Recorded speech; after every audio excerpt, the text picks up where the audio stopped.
What's up, guys? Welcome to an afternoon edition of the SpareChange podcast. Today we are joined by Mr. Raf of the Rafcave. What's up, Raf? Boom! What's up, Shane? Glad to be here, man. Yeah, man. Thanks for joining me today, this afternoon. Of course. Normally I like to get on, midnight, 3 o'clock, 4 a.m. in the morning. Yeah, I usually see you late. Yeah, I woke up especially early just for you today. Appreciate it, man. So, I figured today I didn't really have any major topics, but I figured we just shoot the shit, as they say. Of course. Talk home theater. So I asked you where you were from when I hit you up on Insta, and you said Minnesota. Which would explain the purple and yellow colors. Of course, I'm a huge Vikings fan, Yeah. so Skull Vikes, right? Yeah. So it's my thing. Yeah, for sure. And it looks like you definitely are in a little cave here, right? Your little office is part of the theater? Yeah, this is my, I say, command center. This is where I do most of my unboxings. I do my live streams when I'm gaming, and of course my reactions. And it's just a nice little cove I have in the basement here, and I put little trinkets and little things that I love around me. It's kind of cool. I see that. That's behind your theater, am I correct? Yeah, so I have behind it. Yep, I have an L-shaped room. So the long way is the theater, and here, and then the short way kind of goes that way. And I have another little area, which is the Mitsubishi 82-inch and the Infinity surround, and just more like just a casual TV watching area. Mm-hmm. But yeah, it's cool. It's cool. Don't you have a little? Don't you have like a big OLED in that little alcove there? Yeah, I'm staring at it right now. Yeah. Yeah, it's the 65-inch GX OLED, and it's a beautiful TV. From day one, it's been perfect. It's been wonderful. I can't. Yeah. Got the Can't GX, see huh? myself. Yeah, I can't see myself getting another TV. It's crazy. Yeah, I had a CX in the beginning because the number one thing was getting ready for the next gen consoles. So Series X, PS5, HDMI 2.1, and we had to look at a TV that is ready for it with the 120 and all that good stuff. And the CX was a logical choice, of course, and started with the 55-inch because I'm only sitting about 5 feet away from my screen here. It's kind of like my computer monitor. It's only about 5 feet away, and I'm like, you know what? It's not exactly immersive enough. So went to a 65-inch, and then with the CX, the actual stand is kind of like it slopes inward, and it really doesn't work with my desk here. Mm-hmm. And my vision was to have my consoles underneath it. So the GX, you can add the additional feet that go on the side. So that way it's more of a wide base, and I can fit a lot of stuff underneath it. So it works out perfect. But also the GX has the new next gen tuner, which I'm looking forward to when that drops sometime this year in Minnesota. Hopefully you can get 4K over the air broadcast. So that has a built-in tuner, which works out great. And of course, it's got a nice sound system, but I don't really use the sound too much. But man, GX, CX, OLED has been just wonderful. It's been awesome. Speaking of the new sound system for your LG television, Mr. Scott Woodford, thank you for the $4.99 super chat, but he's getting the brand new LG SP9YA soundbar. Cool. If that's anything like their older one that I reviewed last year, should be pretty good sounding. Yeah, I do like the LG soundbars with the Dolby Atmos up-firing speakers. Yeah. And it's a sleek look. It's nice. Speaking of the new generation, what is it? ATSC 3.0 tuner, right? 4K? Yeah, next-gen tuner. And speaking of next-gen, let's talk about next-gen consoles and gaming. This is news that dropped today. Let's share this right now. Sweet. So this is going to be for anyone that owns a Sound United product, either Denon or Marantz, that is aware of the HDMI 2.1 bug. So today, Sound United, this is coming via Forbes, BTW. As was suspected when the first issue was discovered, the fix, the whole thing was that you couldn't pass, like 4K, 120, and 8K over to your display, like an LG television or like a Samsung, through your AVR because there was like a little bug with it. So today, Sound United is releasing a new HDMI adapter called the SPK 618. It's designed to sit between the Xbox Series X and the affected AVRs. So rather than having to send your unit back to get a new hardware upgrade or a fix, this is going to be a little adapter that's going to plug in between your television and the AVR. And this will allow the HDMI 2.1 port, which is going to allow it to pass through 4K 120 or 8K signals to compatible screens. The affected units are the Denon AVR A110, which is their big boy flagship, the 6700. That's their second in command. I reviewed that on the channel, so if you missed that, go check it out. 47, 37, 27, 960, 7706, Marantz, 8015, 7015, 6015, 5015, and the little slimline 1711. These are going to ship out. Well, you got to register. You can register within your AVRs or processors warranty period from May 15th. So go over to this website here. Step one is go to denon.com/HDMI adapter for Denon, or go to marantz.com HDMI adapter for Marantz. Go fill out the forms. Let's just take a look and see what that looks like. Man, that's got to be an expensive recall for those companies to fix all these receivers out there. Yeah, right. Well, it's a little box. Let me see if there's a picture. Here it is. So here's the little picture. So this would be your receiver over here on the right. The little adapter goes in the center, and then you have on the other side your game console. So I mean, better than having to send it back over to Sound United. So they're just going to issue an HDMI adapter. Kind of a bummer that you have to add another piece to your home theater.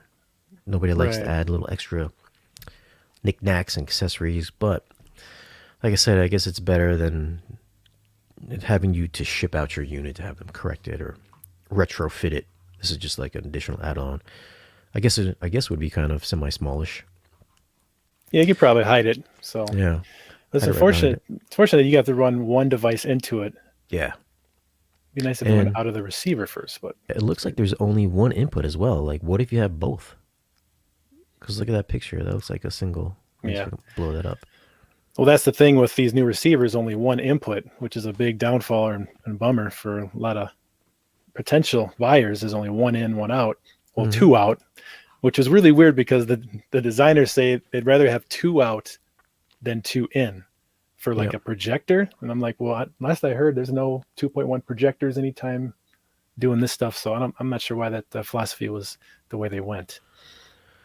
I have no idea. Well, this is what happens when you try to rush new features out. Wanted to be the first. Yeah, unfortunately sold my Denon, I think it's 4400, I think it was. That was right here that powered up my command center, so to speak. And it just been delay after delay, and who knows? We'll see what happens with the Yamaha, or not the Yamaha, but the Onkyo, and I think the Pioneer, like you were talking about a while ago. I think August, right? August or something. I don't know. We'll see. Hopefully they don't have an issue with this either. But I think they're all using the same chip, so they might have to issue a, external adapter as well. Oh my gosh, or delay them until it's all figured out. So. But yeah, guys, so if you guys have any of these receivers, AVRs, or processors, then go to Denon.com HDMI adapter or Marantz.com HDMI adapter to sign up for your adapter. So what do you guys think about this new solution? Do you think it's a pain in the balls or what? Leave a comment down below and let us know. I can see the chat here. Okay, here we go. What's up, Henry? I'm seeing your chat now. Yeah. First time on the, what is this, StreamYard? Yeah, it's a StreamYard. That's cool. Welcome, guys. Thanks for stopping by. Can you get an HDMI adapter for the adapter? So if you got more than one unit, you're going to have to get another adapter for the adapter. I don't know. I might add some, connectivity issues or handshake issues? Yeah, probably. Most likely. It's just another ball of wax you got to get through. So you're a big-time movie guy. Have you seen Mortal Kombat? Oh, what's that movie? Oh, of course, I've seen Mortal Kombat. Yeah, I've done a ton of reactions to the movie. I did a mini reaction after seeing it, and I loved it. I mean, I am a huge Mortal Kombat fan since day one. It's been over 25 years since we've seen these characters on the big screen, and I'm just happy that it's out there. It might not have been the best story, it might not have the best characters, but the entertainment value was there. The effects was pretty nice. Sound was pretty good as well. HDR, 4K, all the good stuff. I'm really hoping that they continue this universe, and apparently they've done really well in the box office. #1 in the box office, and #1 for HBO Max streaming. I hear too, beat out Godzilla Kong. So this is a very, very good news, and I'm looking forward to the future of this franchise. It's pretty cool. I'm a huge Scorpion fan. If you didn't notice, a Scorpion. Scorpion everywhere. Yeah. So he was badass in this movie. Hell yeah. What do you think? I know you did a small spec video on it. Yeah. I thought it was good. Not what I thought it was going to be until we got halfway through the movie. I was like, oh, this is just a setup for the sequel. It's a prequel to the tournament. Yeah. That's kind of what it was. Yeah. I was like, oh, we're not definitely. I said, tournament's probably going to come part 3. So yeah. It's a three movie arc. I think the writer said a trilogy they wrote out. But we got to talk about the HBO Max audio. Yeah, remember you and I were talking about it on Instagram. So Godzilla Kong on streaming, the dialogue on the center channel was really low for some reason. I mean, like crazy, like 10 decibels lower. So I'm cranking up to reference level for me. Zero is my reference. It's at 75 decibels everywhere. 0 is reference for me, and it played fine. It sounded fine for me. I know you did a video on 75 decibels. Yeah. If the room's not treated right, it could be just painful to your ears. Yeah. But if when you see my theater, I put a bunch of panels, acoustic panels, so it's really amazing the difference. We'll see it. That the sound changes to. Yeah. Let me flip over my camera here. So for me, what I did was I put acoustic panels on the side walls. I have 3 on the right, 3 on the left, and I made an acoustic cloud on top. So it really absorbs a lot of reflections bouncing everywhere. So the sound is warmer almost. It's more damp. And it's incredible. When you clap your hands, you don't hear an echo. It's just completely it's just a really game changer for sound. So for me, when I turn it up, it just sounds good. There's no piercing sound or anything like that. So when I go 0, it's pretty dang awesome. But normally I'm at -10 when I play movies normally. But what you see is it's all clips. I love clips. I've had clip speakers for 12 years now. In the front is the RF7s, the original OG RF7. RC7 for the center channel below the screen. And on the right, of course, is the other one. On the left, on the floor, I have 2 RSW15 subs. And those have been my bread and butter for 12 years. And they had a slight issue with the amp, so I had to send those in to get repaired, but they're back in working order. But in the meantime, I did order that beast sub on the right, which is that PSA 21-inch monster. On the side walls, I have the 2 surround. Those are RS7 side speakers there. And on the top left, you can see that speaker hanging from the wall. That's my 2 RS7 center rears behind me. And then, of course, on the top is some clips. I think those are, I don't know if those are dipole or bipole. It's got 1 horn in the middle and then 2 woofers on the sides. And then I put 4 of those on the ceiling for the 714. And on the back of you can't see them, but on the floor behind the theater seats there, I have 3 Klipsch sub 12 subwoofers for the near field subs. So they add a little bit of rumble back there. Yep. And then, of course, butt kicker. You got to have butt kickers because they add such a great dimension to feel the movie as well as to hear it. So, it's pretty cool. And the black velveteen, I just went to, what do you call the Joanna fabric? Yeah. And just bought yards and yards of black velveteen and just kind of stapled them along the walls and the ceiling there. And it adds a nice little homey theater feel. Yeah. And then on the floor there, that carpet is actually, it's a cool story. My dad was a photographer for Kirby Puckett for the Minnesota Twins. Oh, really? And Kirby said, "Do you want this black shag carpet here?" And he's like, "Sure." And my dad's had it for so many years. He's like, "You should just cut it up and put it in your theater." So there it is, a black shag from Kirby Puckett, the late Kirby Puckett. I haven't heard that name in forever. Kirby Puckett. Yeah, right? He's amazing dude. So yeah, so that's my theater there. Interesting. All right. So many people don't know that if they have like just a living room home theater setup and they're blasting it super loud, most likely they're not going to have room treatments. in their place, and that can contribute to very harsh sound because you have a lot of reflections. So Right. whereas having some damping material to absorb some of that early reflections and whatnot, that can really you can really just crank it up and it's just crystal clear. Provided you do it correctly. Right. So you look like you're definitely well treated in there. Yeah, it's pretty good. It's my labor of love in that room. And yeah, dude, yeah, when we started watching Godzilla Kong, we watched before we started that, we watched the last one, King of the Monsters, just for refresher, quick demo for base, and then we immediately switched over to Godzilla Kong, and we're just like, dude, turn up the volume.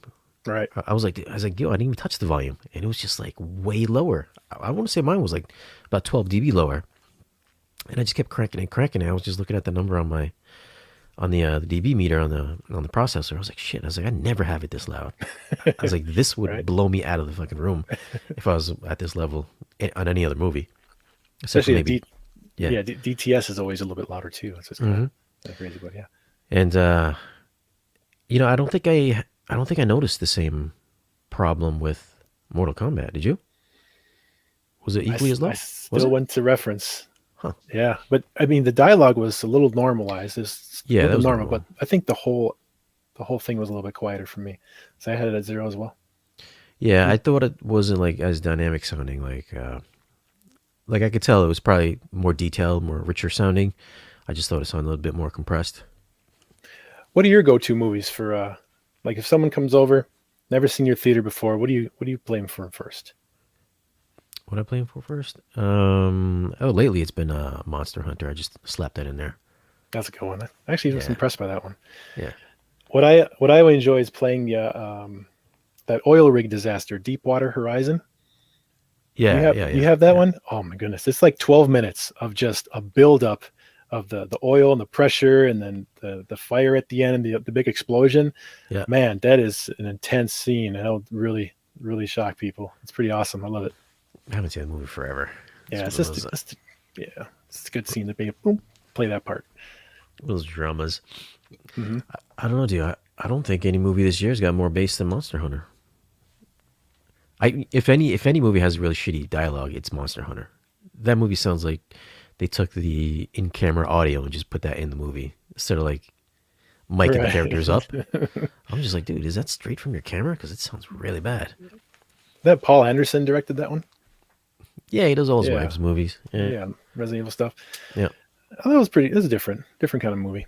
yeah. I mean, I don't know anything about the video game, but I was like, this is not bad. I was like, it's okay. It's Worth a kinda- watch. Yeah, it's worth a watch.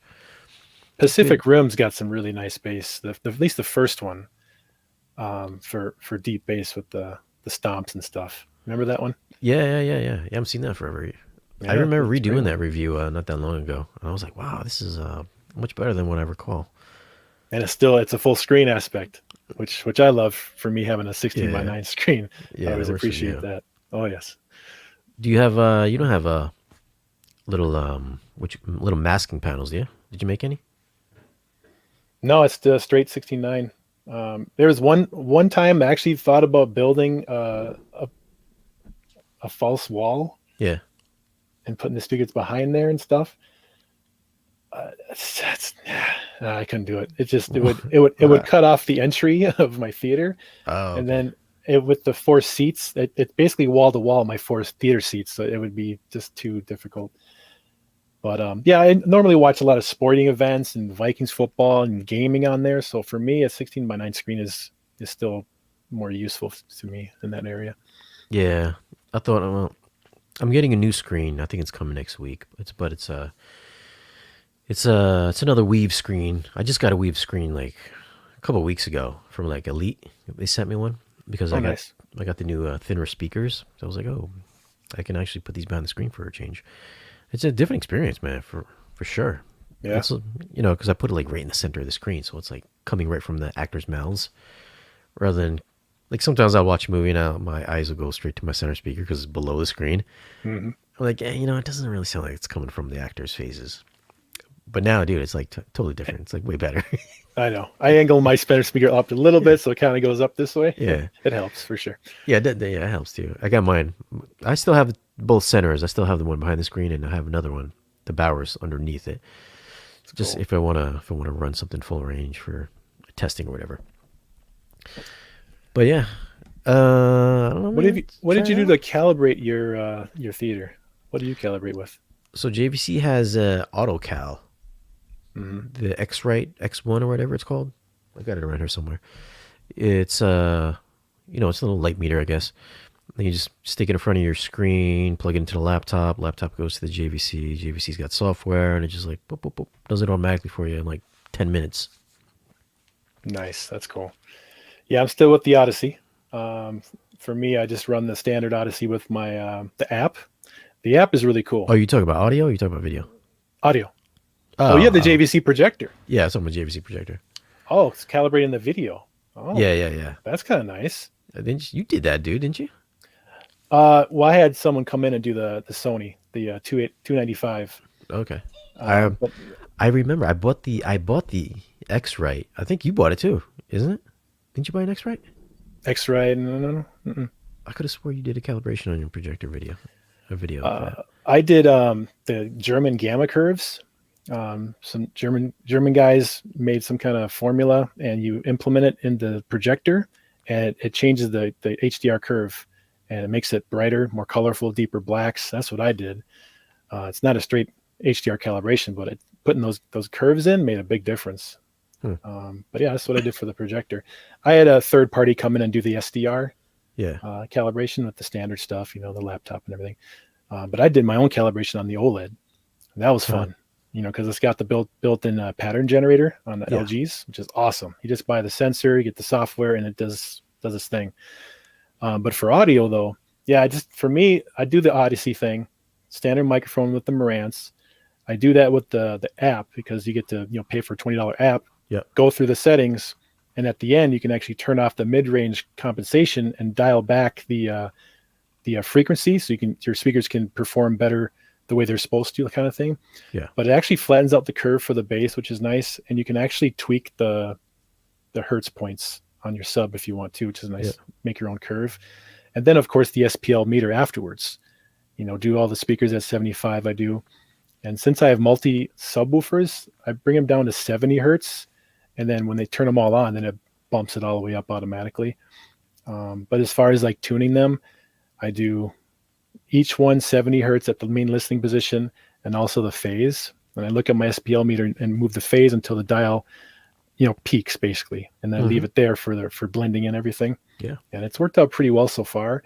I did try that UMic 1 and DSP, and man, you have to have some kind of engineering degree to get in that stuff, man. I couldn't do it, man. I'm just a simple man, simple guy. Just do it automatically, and I'm good. So I just really couldn't get into that. Actually, I try to do it with the help of my community. Sammy's a good guy. And after we did that, and I played scenes that I've heard for years and years, and it just didn't have that oomph. It was really weird. It's like, what? I calibrated to a nice flat thing, and I'm playing it loud, and I'm like, I'm not feeling anything different. Yeah. And I put the Odyssey back in, do its thing, tune my stuff, and then it's like, boom, there it is. There's the bass. I'm like, whoa. So I don't know. It was weird to me. Huh. That's interesting. Yeah. Usually, well, with my system, I have because I have the Trinov. On the Trinov, by default, I believe Dolby adds a 10 dB boost. So instead of having everything flat, it's automatically on the low end, it will boost the LFE channel by 10 dB, which you can click on and off. So that's like a Dolby type of thing. So maybe do yours flat, then bump it up 10 dB, just the LFE channel.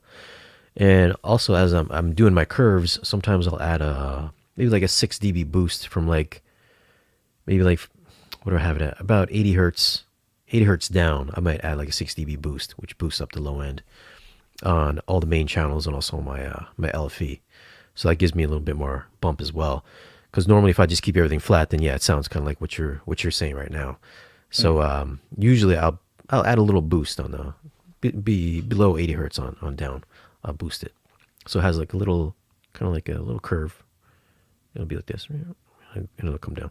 So you go from 80 kind of down, or you go from 20 kind of down to 80? Start high at the low end and go down this way. Yeah, so it'll be flat, and then it'll go up a little bit. At 80 or the 20? Which side goes up? From 80 down to, well, I guess 80 down to like 20, or 80 down to like zero, I guess you could Yeah, say. yeah. I have like a 6 dB boost. And then that's from a main channels. And then the Trinov automatically adds a 10 dB boost for the LFE channel, which I Nice. guess is like a Dolby mandated type of thing, like a Wow. default thing. I don't know if Odyssey does that or not, but I know that Trinov has like the master code for Dolby. So they Sweet. do it the exact same way Dolby's supposed to do it, That's which cool. is a 10 dB boost. Yeah, I'm also thinking that I reordered the U mic one, just the mic, because I read some video or saw some videos where the room can actually affect the crossover slope of your speakers. So a lot of Yeah. times everyone says 80 hertz is the thing, but if 90 hertz actually gives you a flatter response, leave it at 90 or maybe even 100, and you get a flatter response. So I'm thinking I'm going to test out all my speakers in my room, see which the crossover is the flattest, and Mhm. leave it there and have the subs do the rest. So that's something I have to redo. Looking forward to that. Yeah, I mean, you just as long as you got the U mic still and you got Room EQ Wizard, you can just run a sweep and just see where everything starts rolling off. Yeah, it's cool. It's cool to see the graph, to see what your rooms looks like basically with your sound. That's kind of nice. Yeah, I don't know if Odyssey does it. It should show you like before and after results and show On you the where it starts rolling off. Yep, on the app it's a bunch of, of those things, but they actually don't give you details as far as the hertz and Oh, the numbers too much. It's just oh more the yeah. picture of what they fixed. I Yeah, guess that's they'll. right. I remember I Mhm. mentioned that when I did a review and I was like, the app is a bit janky. And it's like, it's hard to like manipulate too with your finger.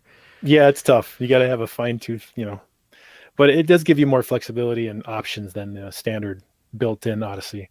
So Yeah. I think it's worth the $20 to give it a shot and try it out. So yeah, it's pretty But, cool. I mean, if you get the new Pioneer or Onkyo, then I think they're coming out with Dirac this year. Right. Yeah, it's Whenever supposed to be better than Odyssey or a little more. yeah, I think it's a little bit better. You definitely have more control with the app, with the program, and it tells you exactly what your system is doing. So it's very similar to like Anthem Arc, Mhm. and a little, as far as like before and after results, and similar to like the Trinov as well.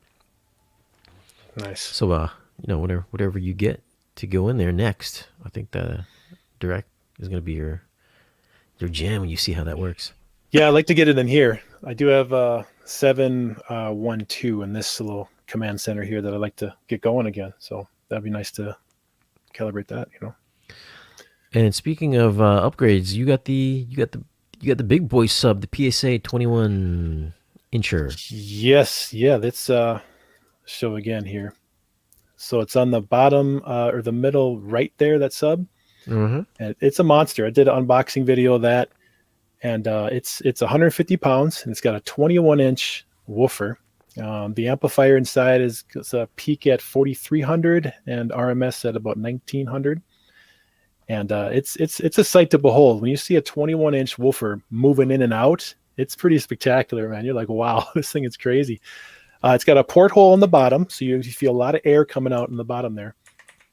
But yeah, I've been playing some movies with it, and you definitely hear a nice, deep, rich difference with it.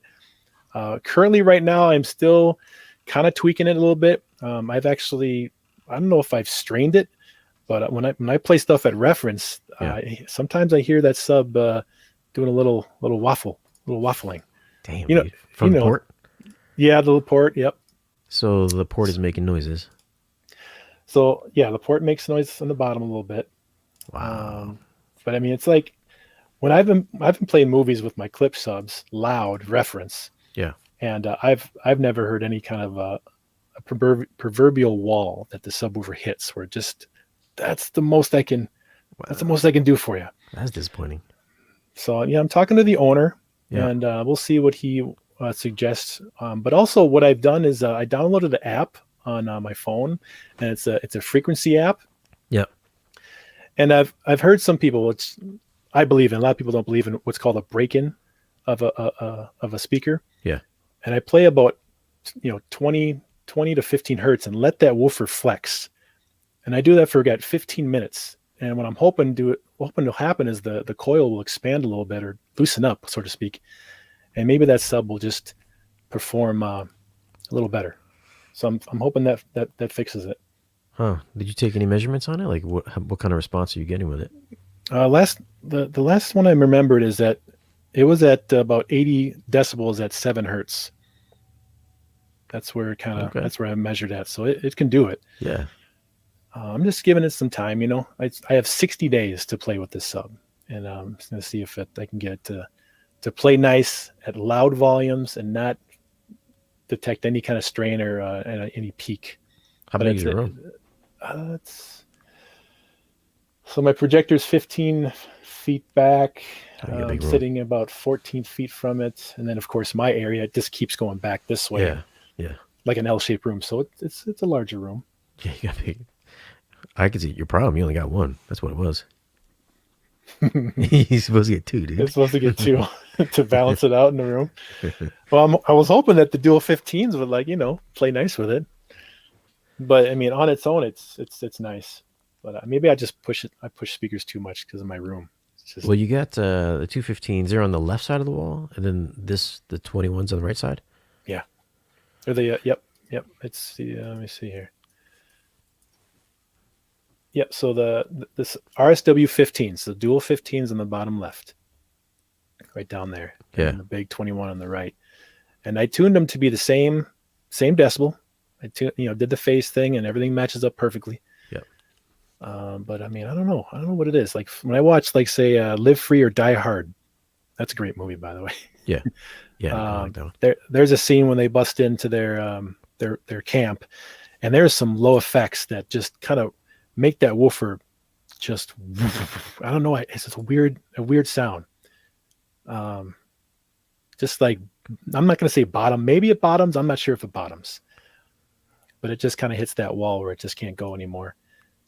But I'm still playing with it. I think it's an awesome sub. I know it has good potential. We'll see.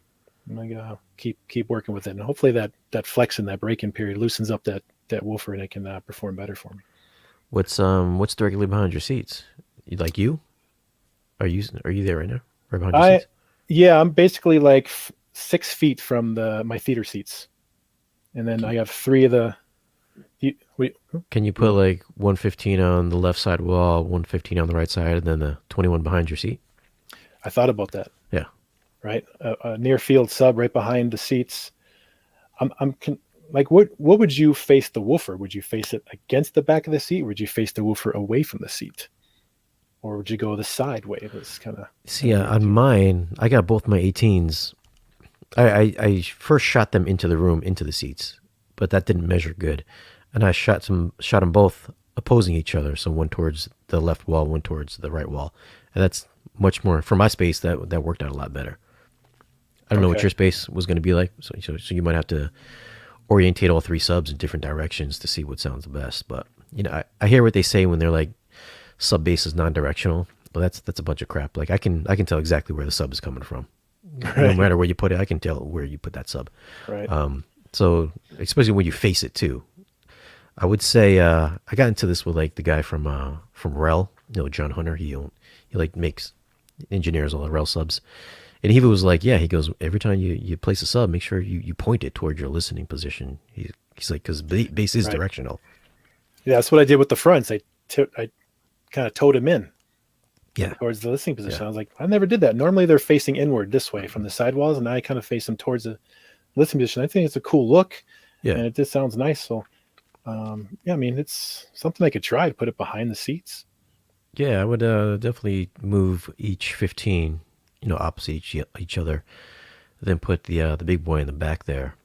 I mean, that's how I got it. I even went to the Trinov Theater. That's how they have it. They have their 32-inch in the back, and then all the other ones up front. Wow. So it's like just LFE stuff. Like I have I've got my 18s crossed at like 30 hertz on down, and then the rels I have from like 30 hertz on up, 30 to like 80, and the rest of my speakers take over. So I got the 18s just do like LFE, like real low stuff, and then the 12s do everything above. Do you cross over those big subs on the back to just do like lower frequencies? Yeah. You set that on the Trinov to say, on Trinov, yeah. Oh, it's kind of nice there. Yeah. So for me to have to dial that sub specifically just to do low effects only. Of course, it's gonna be different for you. I mean, something to play with, but that's what I do. But I think you would have to do yours manually on the sub. So if you wanted to cross it down lower, just take that down to like, I don't know, 20 or 30 or something like that.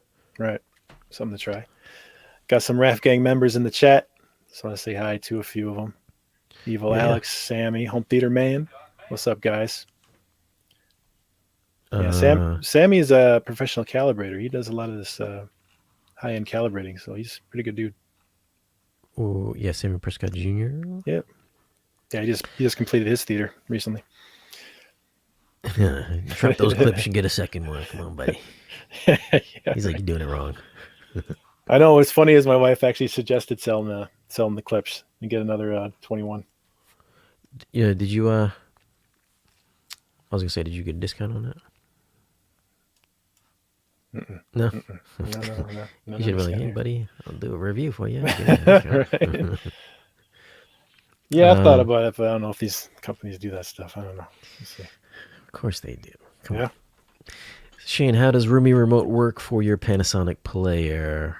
It doesn't. I'm still using I use Roomy into my Harmony Hub, and then I set out specific commands to tell the Harmony Hub to turn on and off my Panasonic player. That's how I got it working right now. That's for the Logitech owners. You heard about the whole Logitech thing? Yeah, they're shutting down the remotes, huh?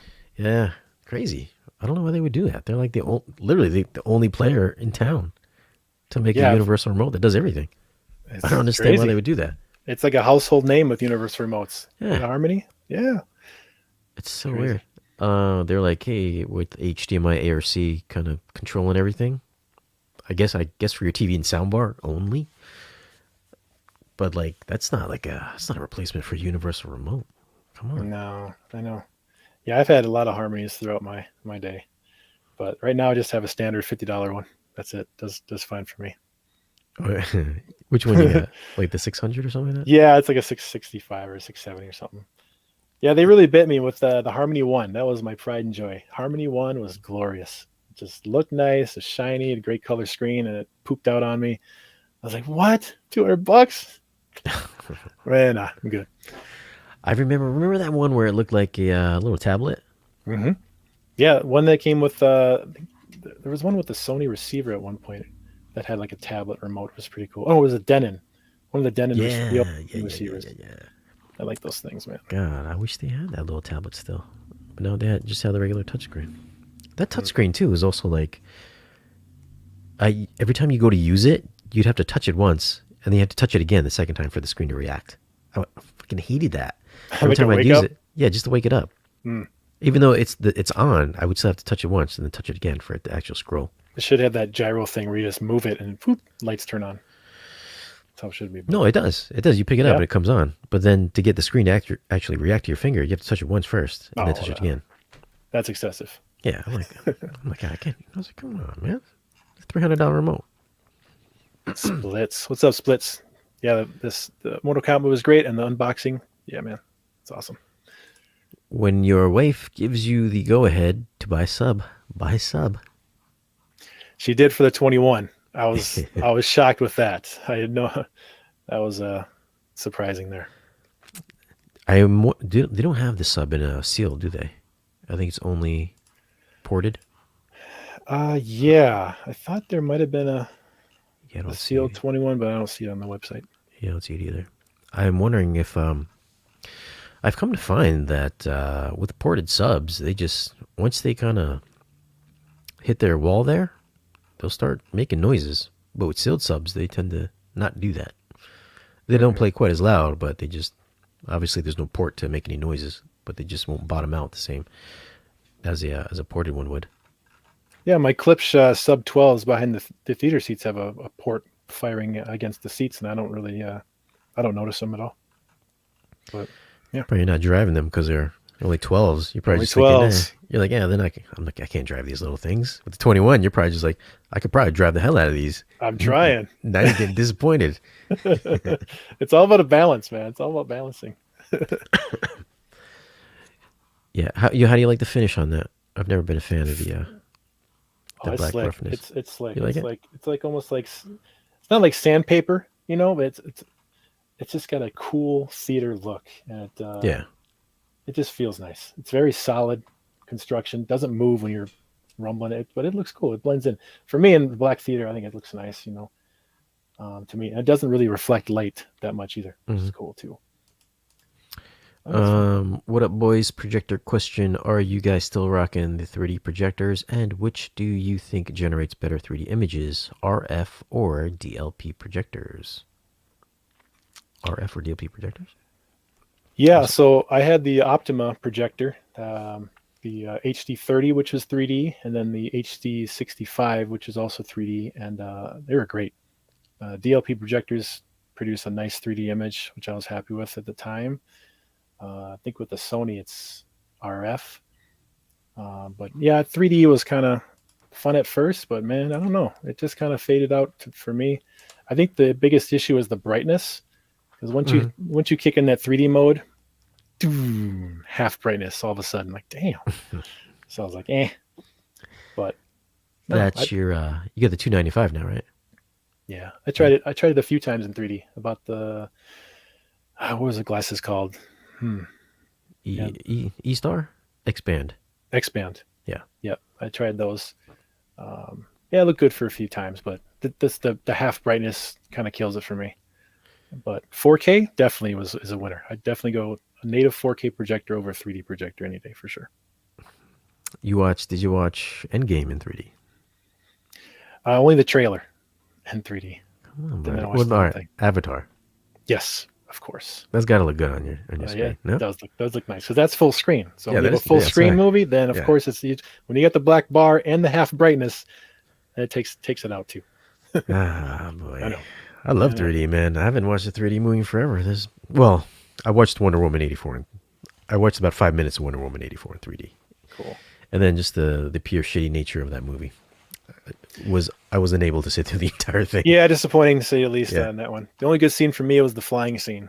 That little part, I was like, wow, that's amazing. That's wondrous there. That's pretty cool. Yeah. That's it. I was listening there. Yo, hold on. Did you like Godzilla vs. Kong? Oh yeah. I'm team Godzilla all the way. Oh man. Like you liked it? Or you're like, yeah, it was good. Or were you like, yeah, I fucking loved it? The human stuff was just a throwaway for me. But the fighting, incredible, right? Yeah. And what's great about it is they moved a little quicker. They moved more nimble. They weren't just like slow moving, It was really cool. I mean, Kong was just agile as heck, running through the city, and the Zilla with his atomic breath just at will. He didn't have to charge it up like before, where he just no. He was just like, bah, here's your breath, bah, here's your breath. I thought it was damn cool. The Hollow Earth stuff was nice. And the sound effects going into the Hollow Earth, my goodness, that was awesome. Yeah. But as far as I thought it was better than King of the Monsters. Really? Mm-hmm. Jeez, I didn't think so. Just because it was more Godzilla for me. I like that. I think it was a nice balance with the last one. I mean, I think it's a nice balance with this one too. I just think, like you said, Godzilla being everybody being so nimble. I thought that was a little too cartoony for me. I was like, if these are gigantic creatures, I was like, they wouldn't be moving like wrestlers. I mean, they're gigantic. I mean, come on, what's going on here? Entertainment value, Shane. You gotta be entertained to watch these things go at it, right? It's like when you watch Pacific Rim, like the first one. Like they look like when they're throwing a punch, it looks like it's like here, like Godzilla's like bop. I'm like, dude, no. I was like, this is not real. They're slapping each other. It was like a wrestling match, which is just, I don't know, man. It was pretty cool to me. Entertainment. It's all about entertainment. It was definitely entertaining. I was just like, story-wise, I was like, no, man. I was like, you telling me there's a journey to the center of the Earth storyline here? And remember, you gotta turn your brain off, man. You gotta turn the brain off. Coming out with an axe. I was like, oh my god. Yeah. I was like, what are we doing here? That was one of Godzilla's spines. Yeah. It was from the old days, the old battles. So I was like, dang. I was like, what's going on with this movie? Because I thought they were trying to make it like a believable real world type of thing, which I thought the first 3 movies were. I was like, okay, I can kind of see this. And then he's coming out with weapons and shit. I was like, man, what? I was like, this is totally doing a 180 here. Yeah, Mecha Godzilla was nuts, right? I mean, talk about nimble. He was flying around. I heard something like they wanted to like cross over Pacific Rim with Godzilla vs. Kong. Yeah, the same studio owns both, right? Yeah. So, I guess they would. Well, I mean, they could dabble into it. Maybe yeah. maybe as like a end credit sequence to see the kaiju. What do they call them? No, Jaegers. You see the Jaegers in the background. Yeah. Be like, well, that'd be kind of crazy. Kind of crazy, man. They about to get killed. Bring back Charlie Hunnam. Yeah, Charlie. Dude, Pacific Rim 2 was fucking trash. That one I did not like. Yeah. I'll agree with you there. Of course, those were garbage. I think John Boyega was getting too big on his Star Wars movies. He was like, I'm just going to make Pacific Rim 2, like, my way. Right. It didn't work. Just stick with Star Wars. Question for SpareChange and Raf. I want to invest in the Marantz 7706. What do you think, or should I invest in the 7705? It is a little cheaper. And I'm getting the Motiva 7-channel lamp. Sweet. I think if you're, if you want to do like the whole gaming thing, if you're a gamer, then 7706 with the new adapter would be the correct way to do it. But I think sound wise, I think you can go either way. Really? Yeah, I have the 7705. It's amazing. Love it. And with one port being 4K 128K, I don't think it's worth spending that, especially with the HDMI 2.1 issues right now with adapters and stuff. I mean, if you wait another year and a half, maybe for the 7707, you'll fix everything. Otherwise, 05 is amazing. Still a beast. I had the 7702 back in the day, and I switched over to the Integra. Not a big difference, but I still like it. But yeah, man, I would do the if you're a gamer, then 7706. If not, then save yourself some bucks and get the 05.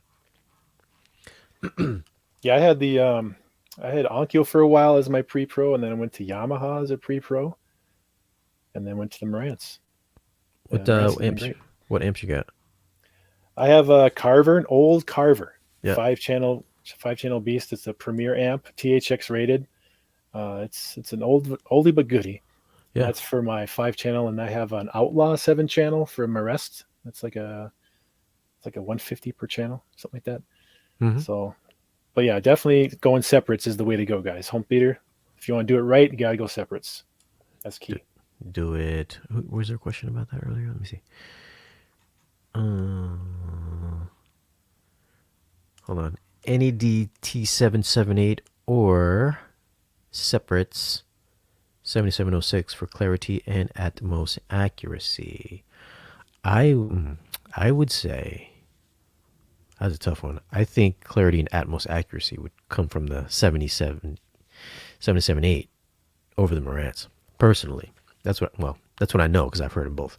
So I would go that way. But the 7706 I think is basically, from what Gene from Audioholics was telling me, I think 7706 is exactly the same as the 8015, just minus the amps, like performance wise.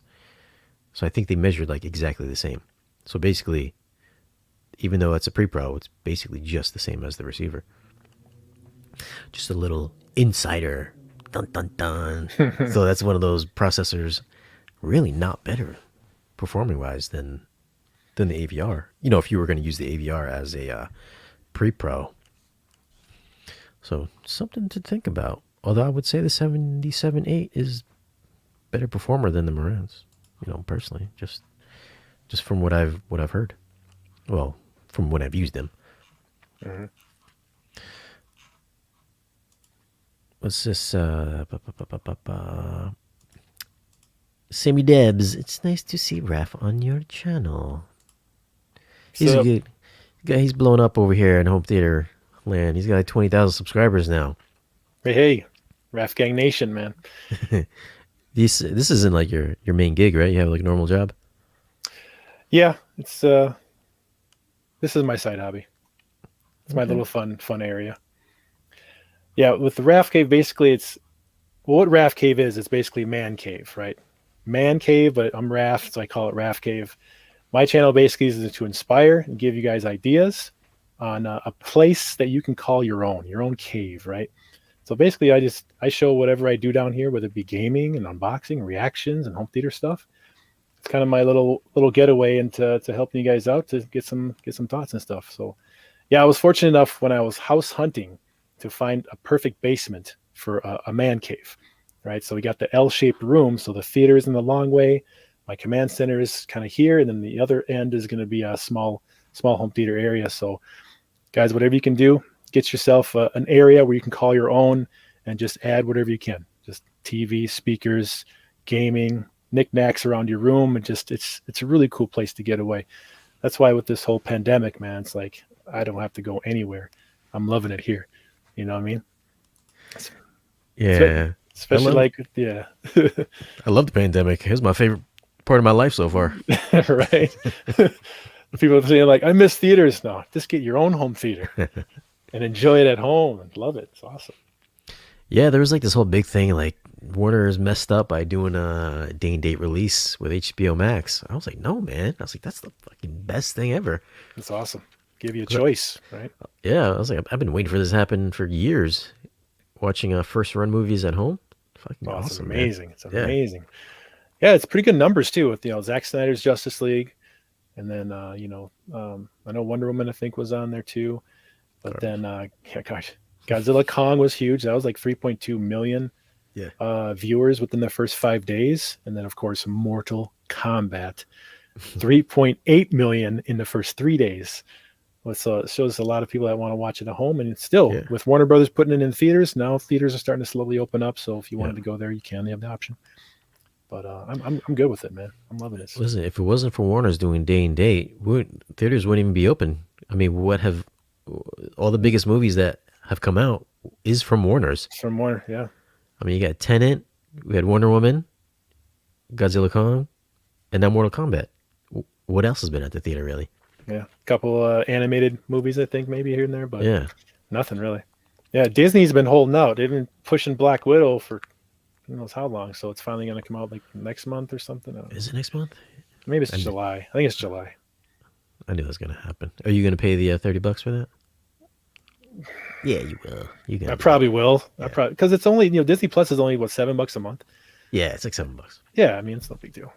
Do it, man. People get so upset about paying the $30 a month if they have Disney Plus. They're like, "Yo, I'm already spending $7 a month." It's like, dude, if you're complaining about fucking $7 a month, you are the broke. You shouldn't even be streaming movies, okay? No. You barely pay for your internet then. I think you go to a theater, you're going to pay for the ticket, which is like $12-13. So you buy a drink and popcorn, you're spending $15 already there. Mm-hmm. You know what I mean? Just, at home. If you have a decent theater, I mean, just stay at home anyway and watch it. Why not? Yeah.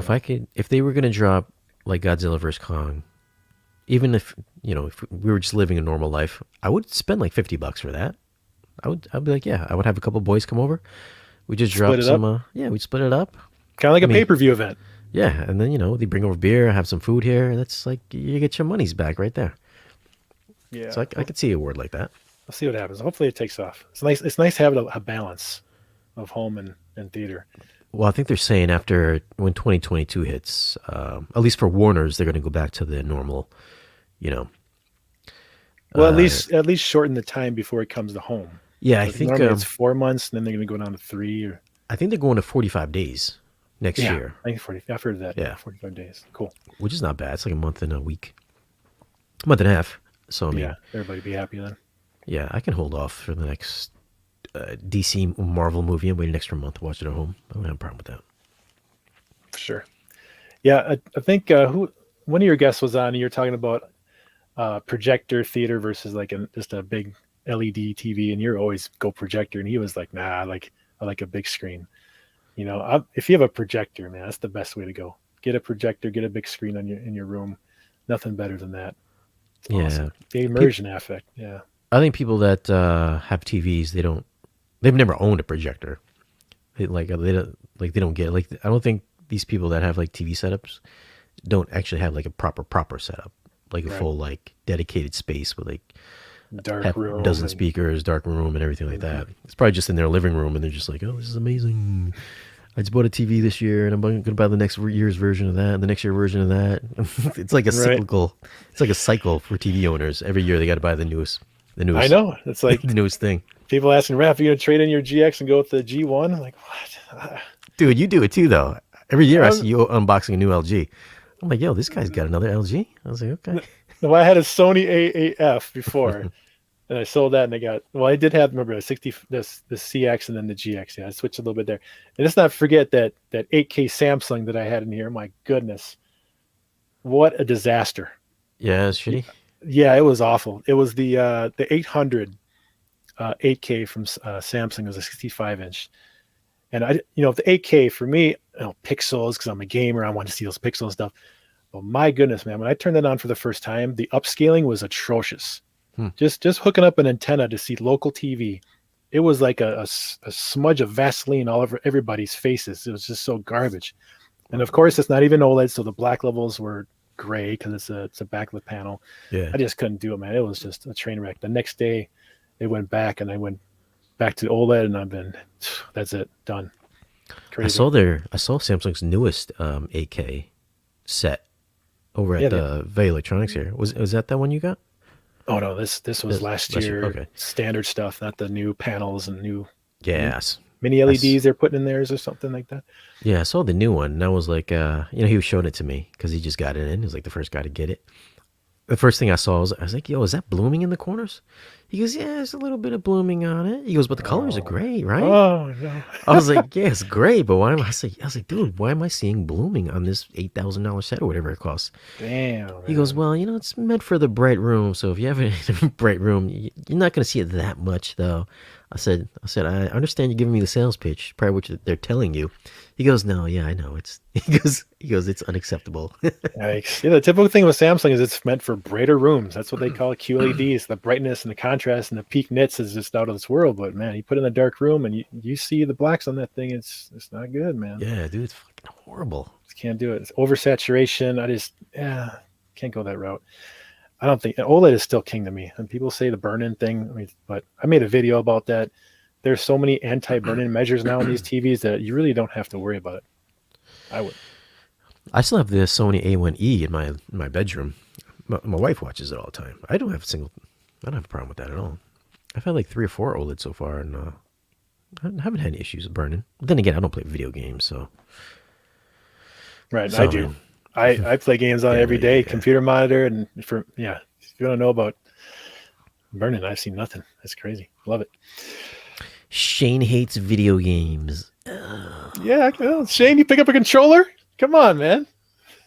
Go in your theater room and just jam out in gaming, man. Dude, I don't have time to play any games, man. Between all these boxes back here. I see that. You're a busy man. Watching movies, doing movie reviews. Like, I got to spend 2-3 hours watching a movie, right? And then I got to edit it and shoot it. And then I got to sleep. Then I got to do these live streams with you guys. I ain't got time for no video games. Hey, gaming is pretty awesome nowadays, man. You've seen the graphics on these systems. Pretty cool stuff, man. Oh, yeah, no doubt.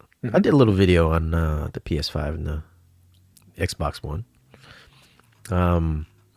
But the only games that I ever like are like sports games. I like NBA games, basketball games. I like NASCAR. I like racing games like that. Other than that, I don't play video games. So I'll buy like a specific console because I'm interested in a game, and then I'll play that game like for like 2 straight days. I won't even go to sleep. I'll just knock it. Yeah, then I'll knock it out. Then I'll start thinking to myself, I was like, I should be doing something else. I was like, I got to stop doing this because I will sit here forever. So I always have to talk myself out of doing stuff because then I won't accomplish anything. Yeah, Resident Evil 8 comes out in like 10 days or something like that. The 8th Resident Evil game. Yeah, those are cool. Yeah, I did watch some videos on those. It's pretty cinematic. It's in first person now, so you see your gun and stuff. You're going through the castle, and the environments are incredible. It's gonna be a fun game to play soon. Ricardo says, Shane, thanks for introducing Raf. Oh, you made a new friend. You made a new subscriber. Raf gang. Magician's in here. Fred.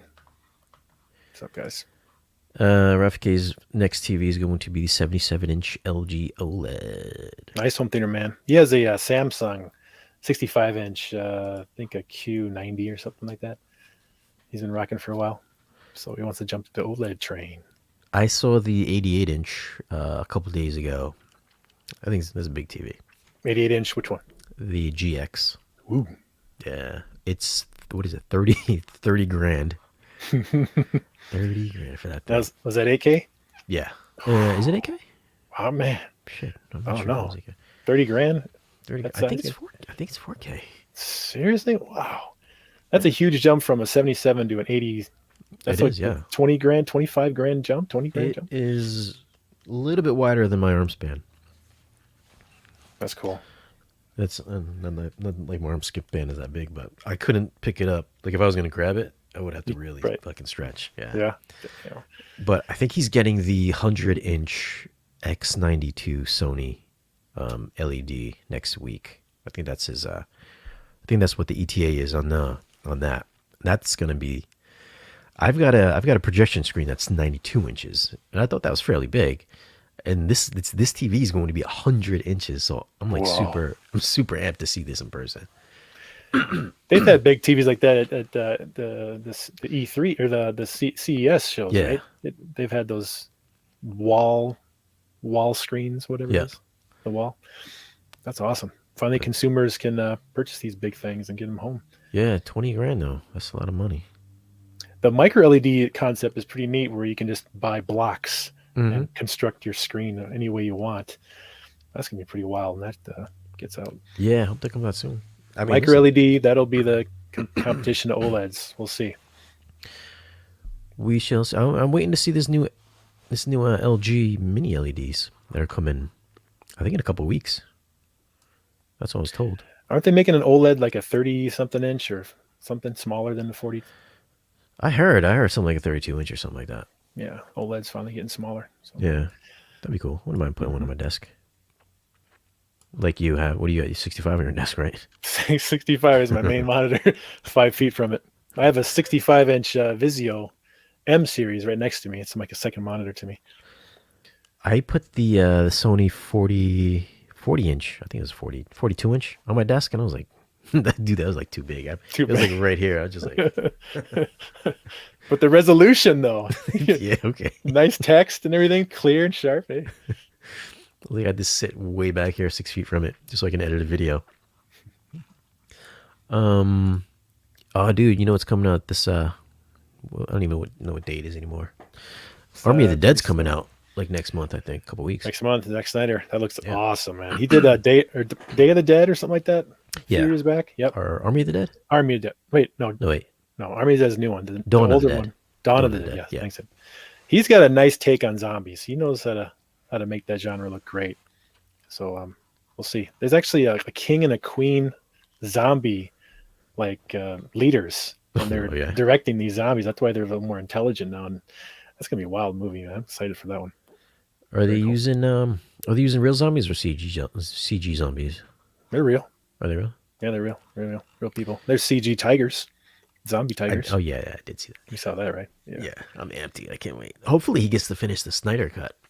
Oh, fingers crossed. The Snyder Verse, restore the Snyder Verse. Yeah, right. I don't know. Warner Brothers is holding back. They really want to push them away for some reason. Yeah, I don't get it, man. It doesn't make good sense. It's because they have all these other movies in the works that would just completely throw them off. But it's like you can have multiverse going on if they wanted, but I don't think they see it that way. Like Shazam was okay. That's fun. It's cute movie. But Black nobody wants a cute movie. Black Adam now. Black Adam will bring the seriousness into the I hope The Rock can make this Snyder Verse happen. You know he's gonna do it. Well, he wants Zack Snyder. Yeah. He wants to fight Superman. Zack Snyder's Superman, not this new guy who knows what they're gonna come up with. But if The Rock wants it, hey, people will listen. So hopefully that's going on in the background. Yeah, hopefully. I'm sure Zack Snyder already knows. He's got to already know.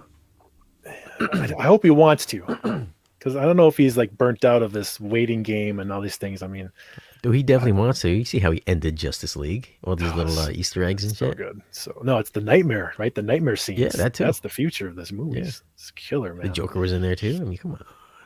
It's all right there. The writing's on the wall. I got a feeling it's coming. And then did you hear that? Super chat. Thank you, Sam Looms, for the super chat. Love your work. Have a beer on me. I will after the chat here. Nice, Sam. I hear that Marvel wants Zack Snyder, for Ghost Rider. Did you hear those rumors? Ooh.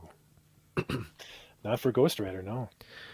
I think they want to have like a dark Blade, and then like Ghost Rider be like a dark movie too. Speaking of dark, I don't know. So they want Blade to be PG-13. What are your thoughts on that? All right. I mean, I guess they could do kind of. I don't know. Maybe if he lived in the Deadpool universe. Right. But then they won't. but Deadpool's gotta be rated R though. Yeah, they won't touch the rated R. Yeah, Yeah. rated R for Deadpool 3 is confirmed.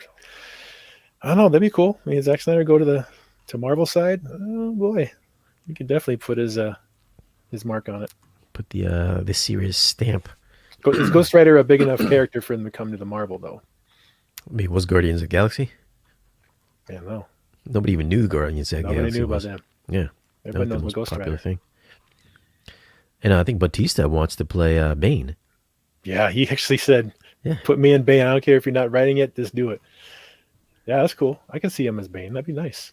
That'd be yeah. perfect for this. Like a Snyder Verse, man, as Bane. Come on. Plus, he was in Army of the Dead. So I mean, if like if The Rock wants Zack Snyder back and Batista wants him back, come on, man, they gotta make moves. You gotta hurry. I think it's the head dude at Warner Brothers. He still won't even give Cyborg his role in the Flash movie. It's Ray Fisher. Yeah, they're already shooting that, so he's highly Man, I don't doubtable know. he's coming back. Unless they fit him in as like a cameo or something like that. Yeah, they're filming right now. They still have a chance to bring him in, but I don't know. Yeah, Probably too late. you'd be keeping it secret. But all right, man, there's 1 hour. Let's cut this right here. Sweet. Hey, it was a pleasure being on your channel. Thank you, Shane. Yeah, man. SpareChange. It's awesome. Congrats to you and everybody in the chat. Thanks for stopping by. And yeah, it was fun.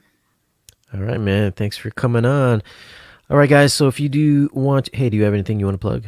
Your channel, something? You got a Patreon or anything? For the Rafcave channel, it's Rafcave, therafcave.com. And I do have a membership if you want to join the Raf Gang Nation. It's only $2.99 a month. You get some special emojis, special badges. You get some exclusive live stream stuff, and join the rest of us in the chat. So it'll be pretty cool. Appreciate you guys stopping over. And I'll be doing live streams soon. But I appreciate it, guys. Thanks for watching. Sweet. Now, if you guys do want to sign up for my Patreon, I have a Patreon as well. You can join for as little as $1 a month. That's $12 a year. That'll get you little shout outs. I'll get you discounts at Value Electronics through me. I can broker you some deals on AVRs, processors, projectors, whatever your heart desires. I can broker you a deal through Value Electronics for as little as $1 a month, so you can get your money back really quick. If you want to sign up for $5 a month, you're eligible for freebies, give away free movies, free gift cards, stuff like that. Discounts from me directly, usually like 50% off if you want to buy some of my used gear if it's for sale. Then $10 a month, you're my best friend. We can have one-on-one video chats just like me and Raf. Raf actually pays me $50 a month. And, that's how we're such good friends now. Yeah, we got that. We got the connection going on, right? Skull Nez. Yeah, the draft is coming up. You into football at all? No, just basketball. Okay. Yeah, big draft on Thursday night. Kind of excited. Vikings. Okay, you gonna stream that? No, probably not. Probably not. Awesome. But all right, guys, thanks for checking out the video. Like, share, subscribe over to Raf's channel and my channel if you haven't already. And we'll see you guys in the next